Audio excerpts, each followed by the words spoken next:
Nobody wants a single mom with baggage. That's what my sister said, right there, at her own wedding, into the microphone, smiling. Hi, I'm Calista Vane, 34 years old, single mom, and an accountant in a small town called Charleston, South Carolina. My son Eli is 10, smart, gentle, fiercely kind, everything I ever wanted to raise in a world that's often too cruel. I've learned to keep my head down, to survive quiet rooms and cold shoulders, especially from my own family. But that day, standing in a ballroom full of polished people, hearing my sister laugh as she mocked my life in front of everyone, I finally hit the limit. What she didn't know, though, was that the man she was about to marry already knew the real me, long before he ever met her, and he had his own story to tell. I've always liked numbers. They don't lie, don't judge. People, on the other hand, a different story. That's why my tiny accounting office above a bookstore in Charleston felt like home. Just me, my calculator, and Eli's doodles taped on the filing cabinet. Mom, you almost done? Eli poked his head in, cheeks pink from soccer.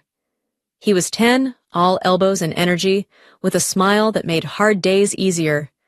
5 minutes, I said, typing one last line. Homework? Spelling's done, but I need help with the American Revolution. I laughed. Of course you do. On the walk home, the air smelled like sea salt and blooming azaleas. Charleston was beautiful in spring, but I barely noticed anymore. My head was full of numbers and family obligations, especially the latest one, dinner at my mother's house with my sister Serena and her fiancé. My mother, Darlene, didn't ask if we could come. She commanded it. She always had a way of making us feel like guests in our own lives. Serena was the golden girl, with her glossy hair and perfect life. And now, she was marrying Julian Renner, a financial advisor with a Harvard degree and a face fit for a billboard. When Eli and I arrived, Darlene opened the door with her usual tight smile. You're late. We're on time, I replied. Inside, everything was perfectly curated. Lavender candles, lamb roast, and carefully chilled wine. Serena was perched on the couch like a queen. She barely looked at Eli. Then Julian stood and offered his hand. Nice to meet you. His eyes, hazel, warm, met mine, and something flickered. Familiarity. He crouched slightly.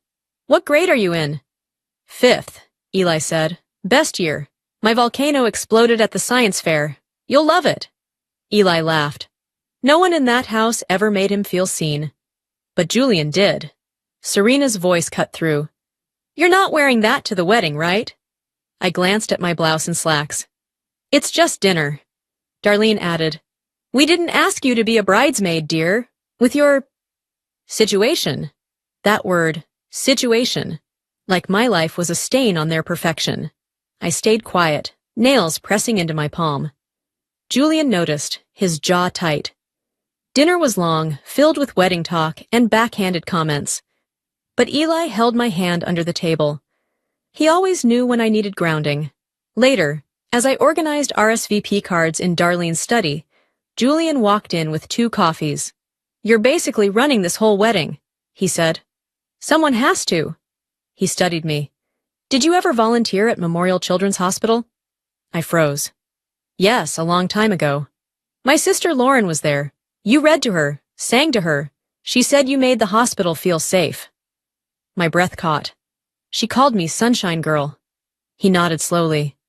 That was you. Just like that, the air changed. He wasn't just Serena's fiancé anymore.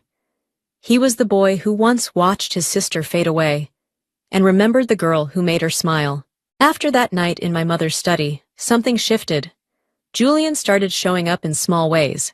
A thank you text after I fixed the florist's order. A quick call to double-check the reception layout. He always made it seem casual, businesslike. But I wasn't stupid. I saw the way he lingered when we spoke. The soft edge in his voice when he asked about Eli. And most of all, I saw how Serena didn't notice. Or maybe she didn't care. Julian was just another accessory to her. Presentable, educated, lucrative. 2 weeks before the wedding, the pressure hit a fever pitch. The dress fittings, seating charts, guest list corrections, all dumped onto me without a single please or thank you. My evenings disappeared into color-coded spreadsheets and napkin sample deliveries.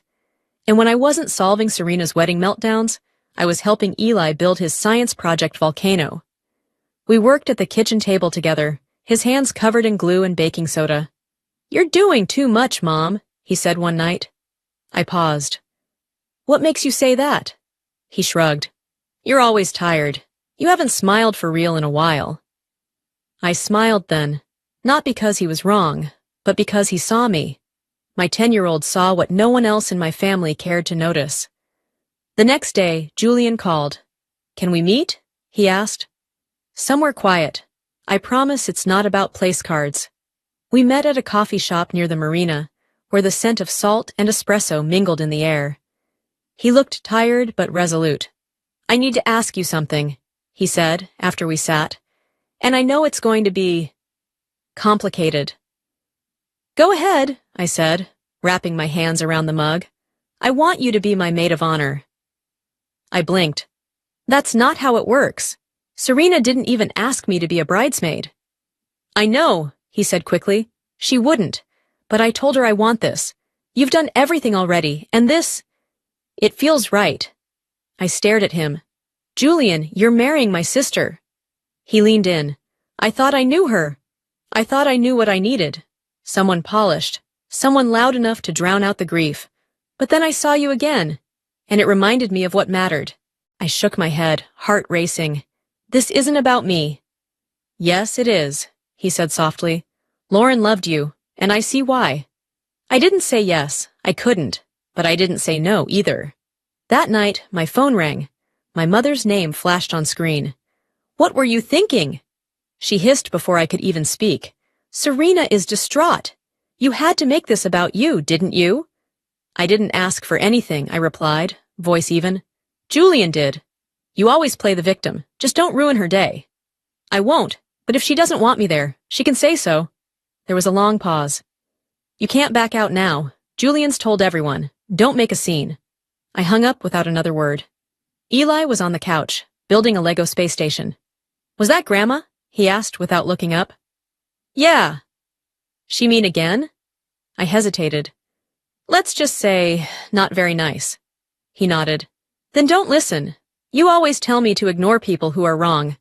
I chuckled despite myself. "Guess I better start taking my own advice." In the days leading up to the wedding, Serena avoided me completely. No texts, no calls, no passive-aggressive emails, which was almost eerie.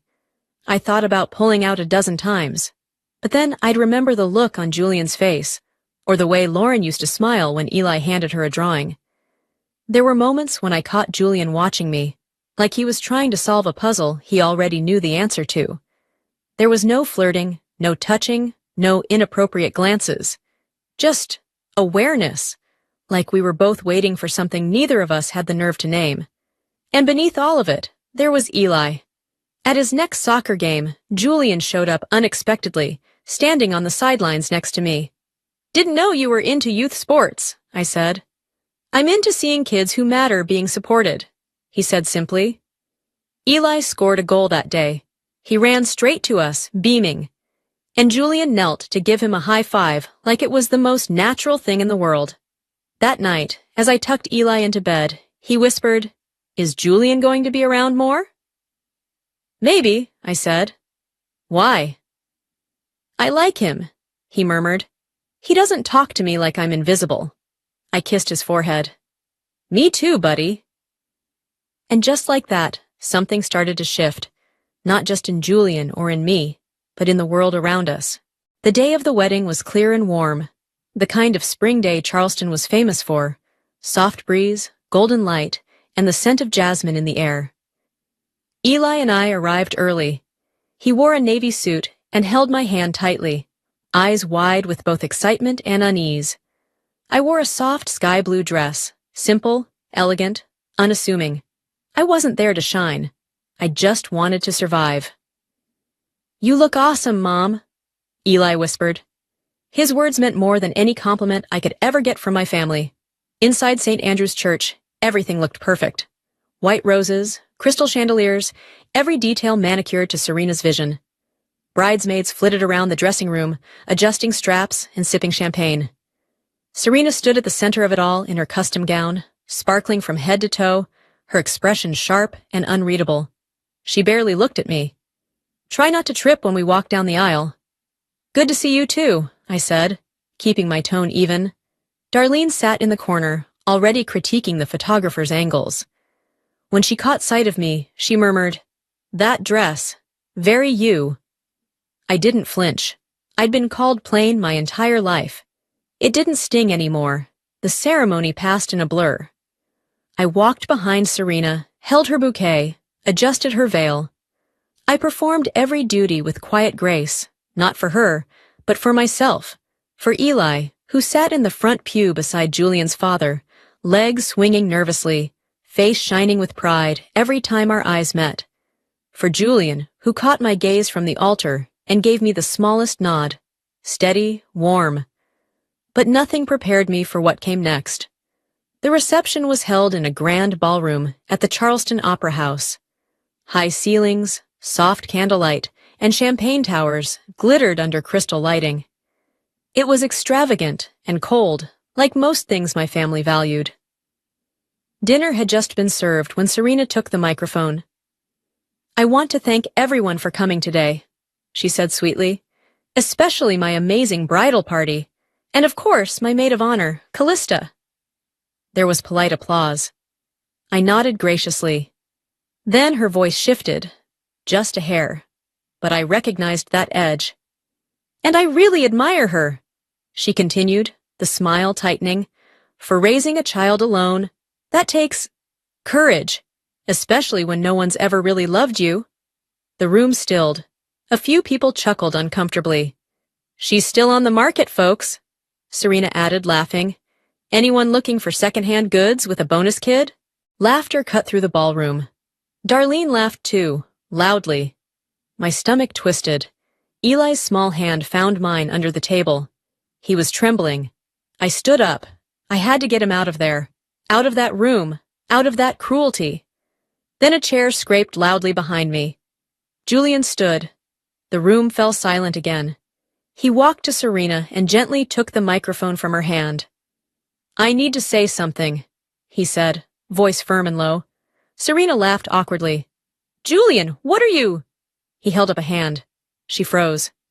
"This was supposed to be my wedding," he said, "but tonight reminded me that no amount of money, flowers, or polished veneers can hide the truth." Gasps spread across the room. He turned and looked at me. "Callista and I didn't just meet last month. We met years ago at Memorial Children's Hospital. My sister Lauren was dying. Callista was the one who sat with her, read to her, made her laugh. She was our light during the darkest time." I froze. Eli squeezed my hand harder. His eyes were wide. "She brought her son, too," Julian continued. "Little Eli, he drew stars and planets for Lauren. She kept everyone by her bed. She called him her little astronaut." The ballroom was dead silent. Julian turned back to the crowd. "So when I heard what was said here tonight, about Callista, about Eli, I knew I couldn't go through with this." Serena's jaw dropped. "You don't mean that." Julian looked at her without blinking. "I absolutely do. I'm calling off the wedding." Gasps again. A glass shattered somewhere in the back. Darlene stood up, pale as a ghost. "You don't know what you're doing." "I know exactly what I'm doing," Julian said. "Send me the bill." Then he walked to Eli, got down on one knee. "Thank you," he said, "for being the light you are." Eli blinked, unsure, but nodded. Julian stood and turned to me. "Come with me?" I didn't move right away. Everything felt frozen, like my entire life had been leading to this one impossible moment. But then I took his hand. And together we walked out, past Serena's tears, past my mother's glare, past every person who ever made me feel less. We didn't stop until we were outside, under the Charleston stars.